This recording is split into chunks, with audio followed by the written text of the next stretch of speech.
Assalamualaikum warahmatullahi wabarakatuh. Pada siang hari ini kita melanjutkan diskusi kita, belajar kita tentang kewarganegaraan. Mungkin di pertemuan minggu kemarin kita bahas tentang struktur perundang-undangan atau hierarki daripada undang-undang di negara kita. Nah, hari ini kita membahas tentang bagaimana prakteknya dalam sistem pemerintah Indonesia. Materi ini sebenarnya kalau ada adik kuliah di prodi ilmu pemerintahan mungkin satu semester membahas sistem pemerintah Indonesia, atau pemerintah nasional Indonesia, atau ngomong pemerintah di Indonesia seperti apa. Tetapi di mata kuliah kita hari ini kita membahas sedikit tentang pemerintah desa. Paling tidak adik-adik tahulah ya, atau paling tidak nanti hanya sekedar virus saja. Mungkin adik-adik juga di kehidupan sehari-hari sudah banyak melihat dan mendengar terkait dengan pemerintah Indonesia. Tetapi di sini coba kita secara teori pemerintah Indonesia itu seperti apa. Nah, kalau kemarin kita membahas tentang aturannya, bagaimana pemerintah itu dijalankan atau menjalankan sebuah peraturan ini sekarang. Jadi kalau kita bicara pemerintah Indonesia, bagaimana sistem itu.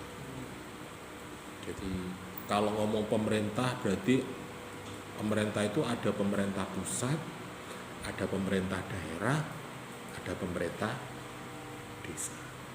Ya. Jadi kenapa dikatakan pusat? Ya kalau pemerintah pusat berarti ranahnya itu skala nasional, berarti membawahi wilayah yang diperintah itu seluruh wilayah yang ada di Indonesia. Kalau di pemerintah daerah itu ada yang di wilayah provinsi, ada yang di wilayah kabupaten atau kota. Artinya skup wilayahnya, pemerintahnya yang diperintah sesuai dengan batas wilayahnya itu. Jadi kalau pemerintah daerah provinsi ya sesuai dengan provinsi itu. Kalau provinsi Jawa Barat berarti dia mengepalai, dia menjadi pemerintah penyelenggara di wilayah Kabupaten Jawa Barat. Itu baru. Begitu juga sampai pemerintah desa. Ya. Terus bagaimana penyelenggaraan pemerintah desa sesuai dengan undang-undang yang sudah ada? Jadi saya katakan bahwa pemerintah itu ada pemerintah pusat, ada pemerintah daerah, ada pemerintah desa. Padahal kita tahu bahwa pemerintah negara kesatuan Republik Indonesia itu terdiri dari berpulau-pulau, bersuku-suku, ya. Artinya warganya, wilayahnya juga sangat banyak sekali. Suku budayanya banyak sekali. Walaupun undang-undangnya satu, tetapi pelaksanaannya tidak bisa diserta-mertakan sama. Artinya bisa juga sesuai dengan batas kemampuan yang ada di desa. Artinya penyelenggaraan daripada pemerintah itu bisa diselenggarakan dengan undang-undang yang namanya otonomi daerah. Kalau di desa itu ada otonomi desa. Artinya penyelenggaraan itu sesuai dengan potensi kemampuan yang diselenggarakan oleh daerah atau desa tersebut. Tetapi tidak boleh menyimpang dari aturan undang-undang seperti yang saya sampaikan di minggu kemarin. Tetapi mungkin prakteknya bisa juga berbeda. Oke, itu gambaran umum tentang pemerintah.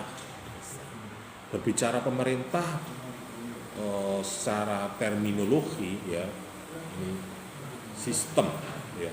Sistem pemerintah Indonesia. Apa sih yang kita pahami dengan sistem itu? Sistem itu bisa kita pahami sebagai struktur atau dan proses berkaitan dalam pencapaian sebuah tugas. Jadi kalau pemerintah Indonesia itu bagaimana mencapai tugas, melayani, melaksanakan tugas dan fungsinya sebagai pemerintah di wilayah atau di negara kesatuan Republik Indonesia. Ya apa carane ngordinasi nih? Ya. antara pemerintah yang ada di provinsi Sumatera Barat, ada yang di Papua, atau bisa juga di wilayah Sabang sampai Merauke lah. Garis komandonya seperti apa, garis koordinasinya seperti apa. Ya mohon maaf, ini saya sampaikan di awal bahwa saya memahami mata kuliah ini 1 semester urut gelem metanya. Tapi paling tidak ini hanya kulit-kulitnya, hanya garis besar saja. Nah, kemudian kalau kita bahas dari pemerintahan secara etimologi, pemerintah itu dari kata perintah, yang diketahui secara individu memiliki tugas sebagai pemberi perintah. Definisi pemerintahan ini adalah suatu lembaga yang terdiri dari sekumpulan orang-orang yang mengatur suatu negara yang memiliki cara dan sistem berbeda-beda dengan tujuan agar negara dapat tertata dengan. Jadi apalagi saya katakan bahwa Indonesia itu wilayah macam-macam. Ya. Mungkin bisa juga dipengaruhi oleh budayanya, mungkin bisa juga dipengaruhi oleh sumber daya alamnya yang berbeda. Kayak di Papua itu sumber daya alamnya sangat besar, tapi bagaimana sumber daya manusianya? Ya. Mungkin berbeda dengan di Jawa maupun di. Ini bagaimana natanya? Ya tidak semudah membalik tangan. Ya. Jadi pemerintah atau organisasi memiliki kekuasaan untuk menerapkan hukum di wilayah Jadi kalau skupnya pemerintah pusat itu wilayahnya undang-undang, Nah, nek pemerintah daerah ya peraturan daerah. Nek desa ya peraturan desa. Jadi sesuai dengan wilayahnya masing-masing. Jadi kalau itu undang-undang pendidikan, berarti itu berlaku seluruh wilayah Indonesia, baik provinsi Jawa Barat, Jawa Timur, Jawa Tengah, Papua, NTT, semua berlaku. Tapi kalau peraturan daerah bisa juga berbeda. Ini bisa juga peraturan daerah ini di daerah ini tidak ada. Di daerah satunya ada. Sesuai dengan ketentuan yang ada. Tapi secara umum oke. Nah, dari situ maka ada yang namanya sistem pemerintah itu dalam sejarahnya ada sistem pemerintah parlementer, ada yang presidensial. Ini praktek di kenegaraan kita atau secara umum di dunia ini ada sistem pemerintah secara parlementer maupun presidensial. Bahkan sekarang mungkin bisa berkembang, yang awalnya ada parlementer, ada presidensial, sekarang mungkin bisa juga gabungan. Diarani presidensial itu ya parlementer ya. Artinya begini, kalau presidensial berarti kepala negara itu ada tersendiri, Jadi kepala negara juga kepala pemerintahan. Nah, kepala pemerintahan ini berarti urusannya adalah internal, urusan dapur, urusan rumah tangga. Nah, kepala negara yang ngurusi rumah tangga, yang ngurusi. Sama halnya ketika adik-adik nanti menjadi kepala keluarga. Yang ngurusi bojone, yang ngurusi kancamu, yang ngurusi nyambut gawe. Dan dolek duit, yang ngentekno duit kan ndek. Artinya ketika ngomong negara, kepala pemerintahan itu ada segitu seharusnya. Tetapi kalau di sini sistem yang disepakati oleh negara itu menggunakan sistem parlementer, maka parlemen yang berkuasa. Artinya di situ nanti ada namanya Perdana Menteri. Ada Perdana Menteri yang ditunjuk oleh parlemen. Anggota parlemen atau sekarang itu legislasi, misal DPR atau MPR itu bisa memilih Perdana Menteri. Dan suatu saat bisa juga memberhentikan. Jadi keanggotaan yang dipimpin oleh Perdana Menteri. Kemudian kabinet yang berita jika tidak mendapat dukungan besar dari parlemen, maka Perdana Menteri ya bisa diberhentikan sewaktu-waktu.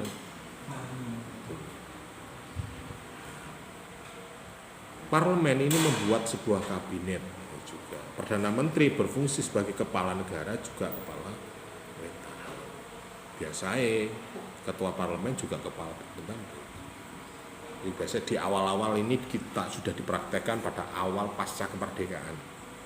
Mungkin karena struktur kelembagaan negara di negara kita belum se-efektif sekarang, artinya fasilitasnya, kesiapan daerah dan sebagainya tidak seperti sekarang, maka komando terpusat dari pemerintah pusat.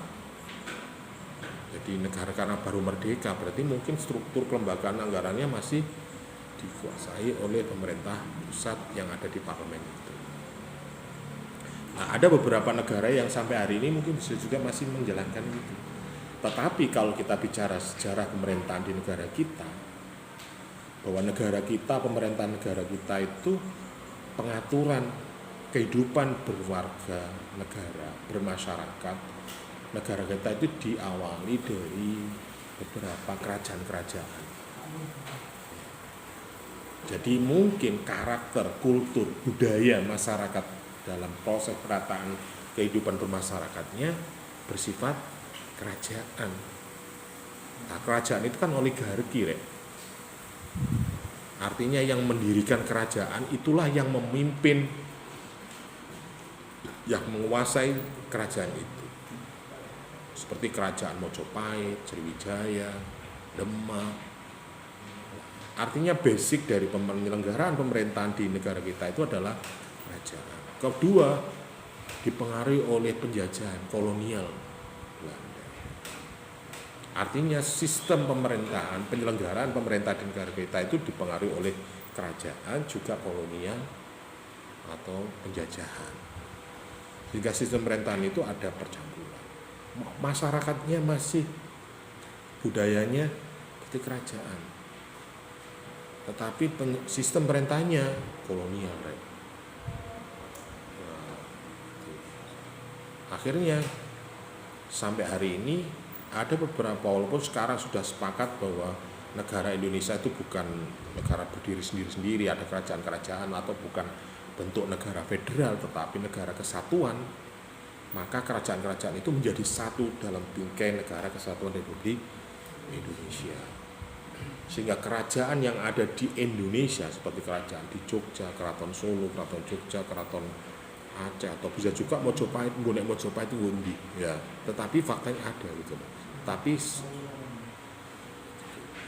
Tapi kalau misalnya seperti di Jogja, Solo, di Sulawesi, Makassar itu saya kira ada secara kultural kehidupan masyarakatnya masih ada. Kayak di Jogja, Keraton Solo itu dikatakan daerah istimewa karena dalam kehidupan bermasyarakatnya aturan kerajaan, aturan pemerintah itu berjalan.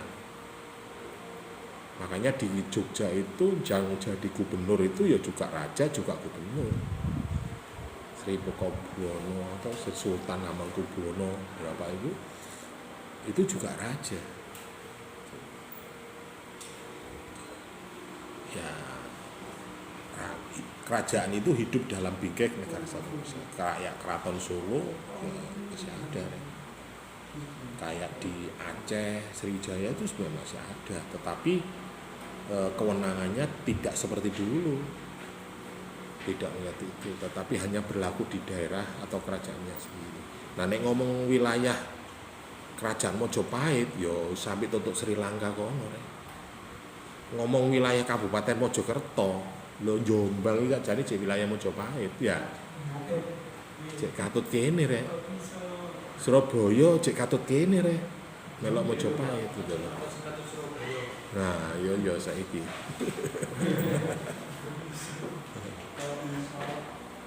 Nah, jadi kalau ngomong wilayah sekarang, nek ngomong wilayah Mojopahit yo ngomong. Tapi nek wilayah administratif negara kesatuan Indonesia yo baik mang tadi kabupaten Jombang sebagainya. Tuh. Oke. Jadi yang kedua ada pemerintah presidensil. Ini ada sistem pemerintahan yang berpusat pada presiden. Ya. presiden sebagai kepala pemegang kebijakan administrasi. Artinya presiden itu sebagai kepala pelayan publik, sebagai wakil secara administratif sing tanda tangan lah. Misalnya hari ini memutuskan, adik-adik ini diputuskan Anda keluar dari negara kesatuan Republik Indonesia, tanda tangan presiden. Ini betul kan Pak?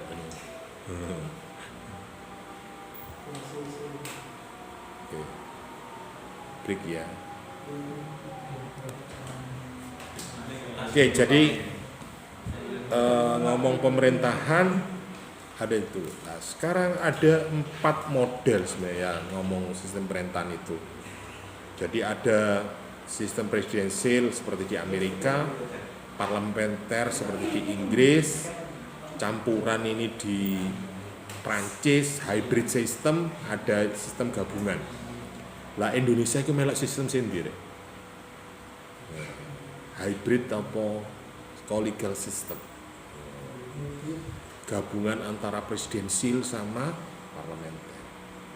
Mbok nek Prabowo menurut sampean melok sistem iki. Lah sak parlemene, sak partene gabung dadi siji kabeh.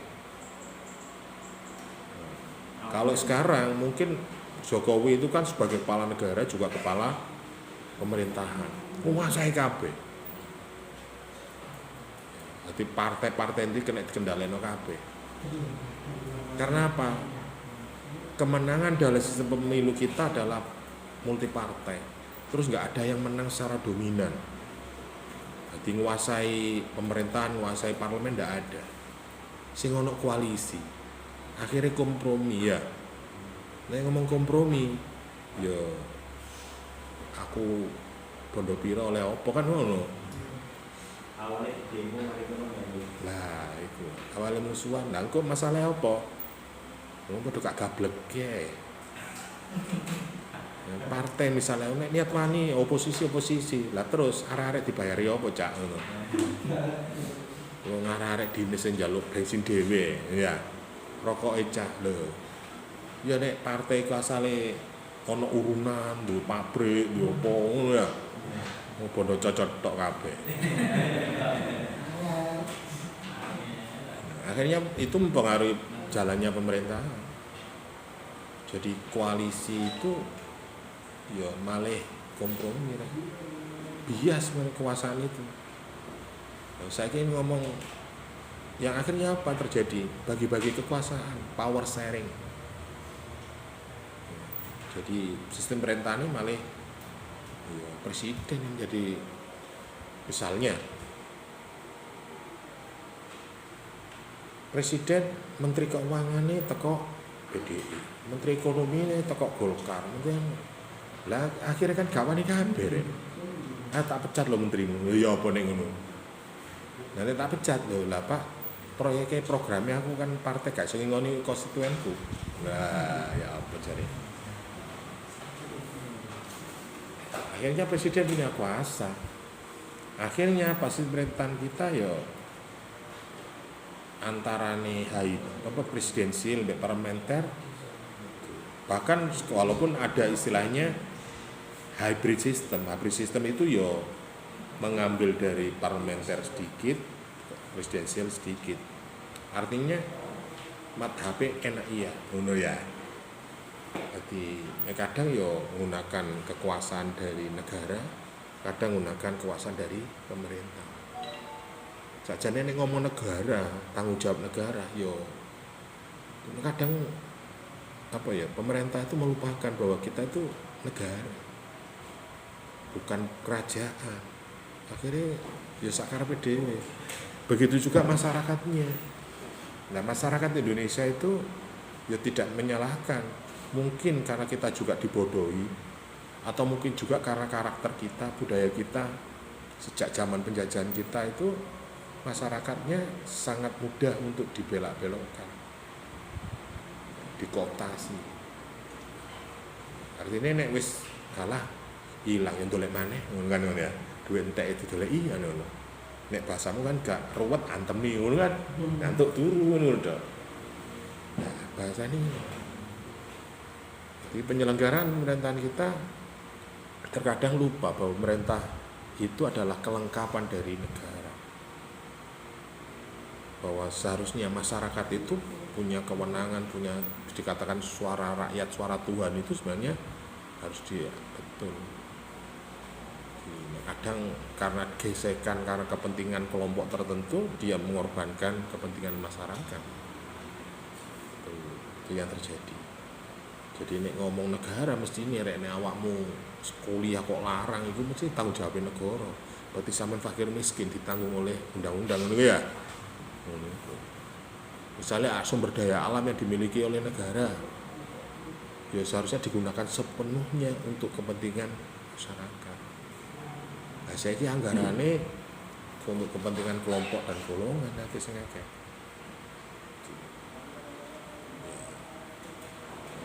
Ini yang terjadi di negara kita. Ya, jadi kalau kita bicara teori, sistem pemerintahan itu ada 4.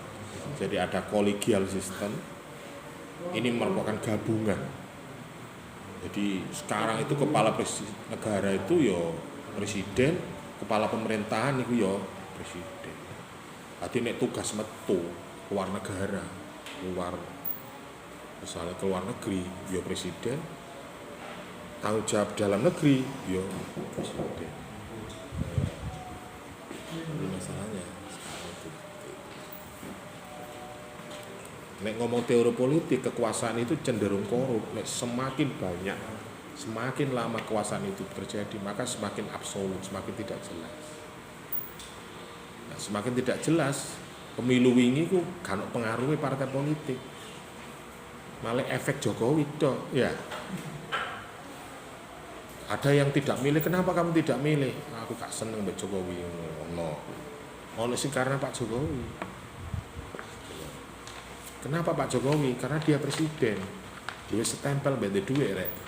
Nah.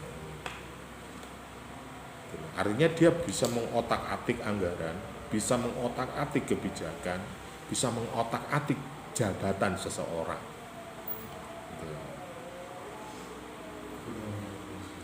Nah, akhirnya apa cari? Misalnya yang dibicarakan 01, 02, hakimnya Pak Lekne, adik ibu ya lek masuk ponane nyalon ngene sampean gak anu ya wis gak apa-apa sing penting awakmu dadi bapak aku dipecat yo ate lapor masih dipecat-pecat toh aku mantan ketua hakim masih dipecat-pecat toh aku jek di ponakan wakil presiden jenderal kuwasa meneh ana kewenangan apa ana privasi rek ya repot tane wis ngene. Nah, tetapi inilah perjalanan sistem pemerintahan dan negara kita.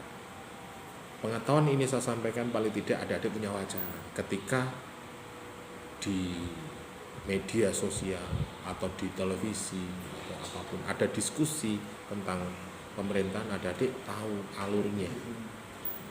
Kenapa sih kok gini seperti itu? Sebenarnya pemerintah kita itu seperti apa?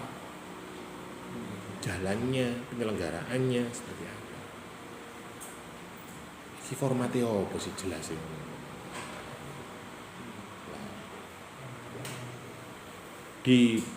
Kalau kita ingat sejarah sistem penyelenggaraan pemerintahan di negara kita, ada beberapa sistem yang pernah diterapkan di negara kita, sampai hari seperti yang terjadi. Misalnya tahun 1945 sampai tahun 1559 ini pemerintah menyelenggarakan secara parlementer. Perdana Menterinya Pak Syahrir. Tetapi pemerintah tidak bisa berjalan dengan baik. Ya mungkin secara kedewasaan politiknya belum siap sehingga ini menjadi pemerintahan tidak stabil. Akhirnya tahun 59 muncullah dekret gelut antara DPR, parlemen sampai presiden. Muncullah tak bubarno akhirnya parlemen. Kemarin tahun 99 zamannya Gus Dur kan juga sempat mau membubarkan DPR. Karena apa? Lawang Gus Dur kurung terbukti ingkrah bersalah wis diputusno pemakzulan dan sebagainya. secara hukum, secara konstitusi belum selesai, Rek. Tapi secara politik, ya jenenge gak didukung DPR, mas dianggap bahwa DPR itu cerminan dari masyarakat, dianggap gak setuju. Padahal DPR berlaku bersikap kepentingan individu. Tuh, akhirnya muncullah Gus Dur mundur dekret itu ya malah kayak dekret-dekretan ngono ya. Tapi kalau tahun 59 dekret temenan dibubarkan. DPR itu. Kemudian tahun 59 sampai 65 akhirnya dianggap gagal sistem menggunakan sistem demokrasi. Akhirnya mengangkatlah Presiden Soekarno. Tapi masalahnya dalam undang-undangnya Pak Karno diangkat menjadi presiden seumur hidup. Akhirnya ada beberapa kelompok yang melakukan kudeta ketika itu pada tahun 1965 atau mungkin bisa juga zamannya peralihan antara Orde Lama, Orde Baru. Ya.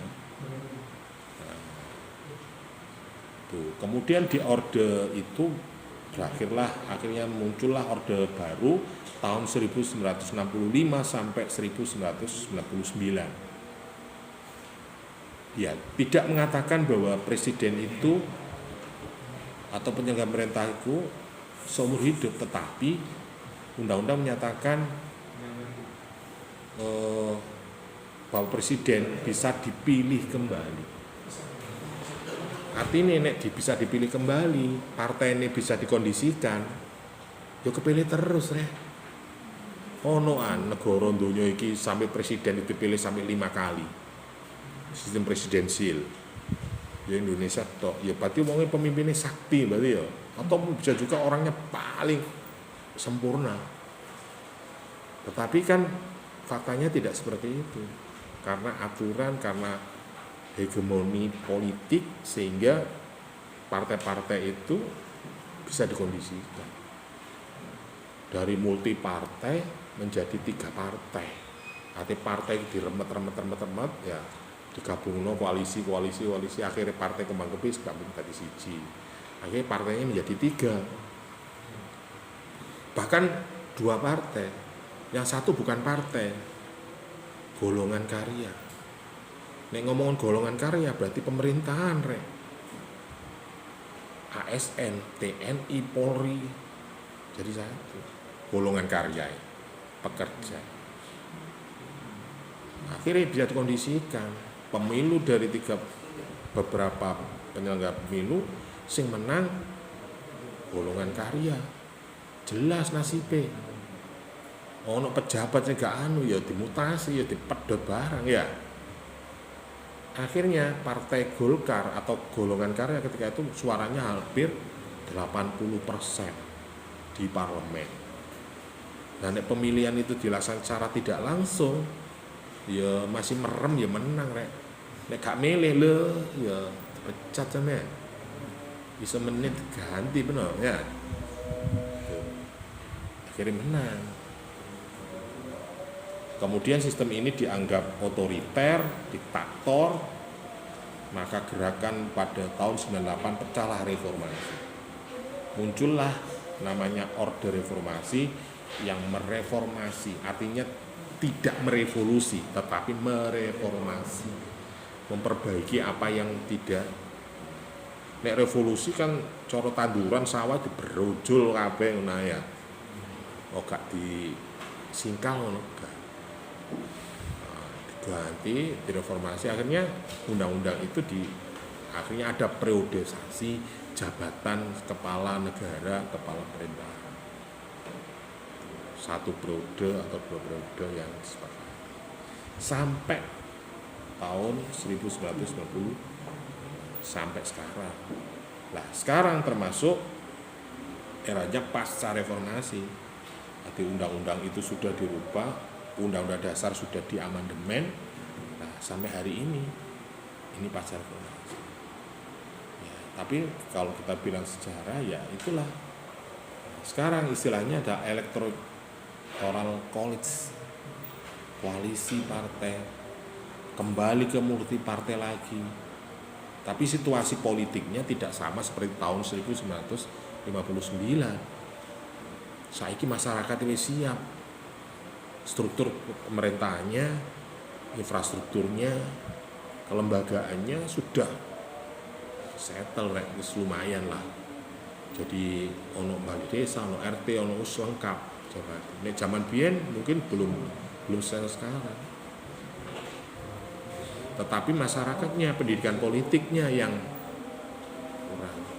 Sehingga kedewasaan demokrasi ini belum begitu matang. Walaupun perkembangan dari kemerdekaan sampai sekarang termasuk Indonesia termasuk proses demokratisasi yang sangat cepat dibandingkan negara-negara. Jadi dinamika penyelenggaraan pemerintahan di negara kita itu sangat dinamis. Ya, artinya ada orde baru, orde lama, orde baru, orde reformasi. Pasca reformasi ini sangat cepat dinamis. Begitu juga ketika adik-adik mengamati proses pergantian kekuasaan di negeri kita ini juga mengalami diskusi-diskusi yang dua periode ini kita dipertontonkan dengan proses MK. Artinya penataan sistem kenegaraan kita benar-benar dilaksanakan secara hukum, secara supremasi hukum, bukan kepentingan politik. Walaupun politik mewarnai itu, tetapi koridor hukum dipaksakan untuk sesuai dengan, kalaupun ada pembenahan-pembenahan, ada diskusi yang harus diperbaiki di masa yang akan datang, saya kira misalnya hasil pengamatan saya ketika sidang Pilpres kemarin itu bahwa ada diskusi kewenangan Mahkamah Konstitusi ya, yang awalnya MK itu hanya memutuskan hasil sengketa pemilu, mungkin tahun depan tidak membahas tidak hanya sengketa tetapi prosesnya juga.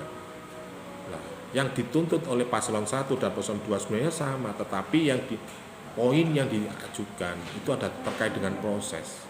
Padahal kalau kita bicara proses berarti ranahnya tidak di MK, di Bawaslu atau di KPU. Itu yang jadi mungkin ketika ada reformasi undang-undang MK bisa juga kewenangan yang hari ini menjadi perdebatan menjadi kewenangan juga MK yang bisa mempengaruhi hasil pemilu atau menjadikan kualitas demokrasi di negeri kita kurang. Nah, itu terkait dengan proses kekuasaan penyelenggaraan pemerintah di negara kita. Kembali lagi kalau kita lihat presidensial dalam dualisme atau dua partai atau sistem multipartai atau tripartai ini juga akan mempengaruhi sistem. Jadi ada dua legitimasi. Saiki koyok multipartai, tetapi kan ada beberapa koalisi saiki. Ono koalisi apa jenenge Indonesia Maju, ono gotong royong, ono apa kabinet kerja dan sebagainya. Yang isinya adalah para politisi. Mestinya kalau di dalam pemerintahan itu adalah pekerja-pekerja profesional. Kalau Anda ahli di bidang teknik, ya mestinya Anda membidangi atau bisa juga puncaknya adalah di kementerian atau bidang kebijakan, bidang urusan teknik, baik infrastruktur, mesin, apa terkait dengan inovasi dan sebagainya. Bukan orang partai. Ya, artinya biar tidak ada mempengaruhi kewenangan yang dilakukan oleh presiden, tetapi bekerja sesuai dengan kepentingan kebutuhan masyarakat sehingga menghasilkan sebuah kebijakan yang ada di negeri ini sesuai dengan kompetensinya. Walaupun mungkin ketika kebijakan itu dibuat ada tarik ulur dari partai, silahkan, tetapi paling tidak yang menyusun, merancang kebijakan itu adalah orang-orang yang benar-benar kompetensi di bidangnya. Misalnya Menteri Kesehatan kok masuk dari Menteri kompetensi agama, ya gak apa-apa ya, tetapi ngerti ya jenisnya obat. Roe nek agama wah haram iku misalnya ganja atau narkotika. Itu kalau dari sisi medis yo gak apa-apa nek untuk kepentingan kesehatan ya. Tapi nek untuk liya-liyane yo dalile yo jelas haram. Ya. Misalnya jenisnya khamr ya. Koyo bir bintang 0 alkohol.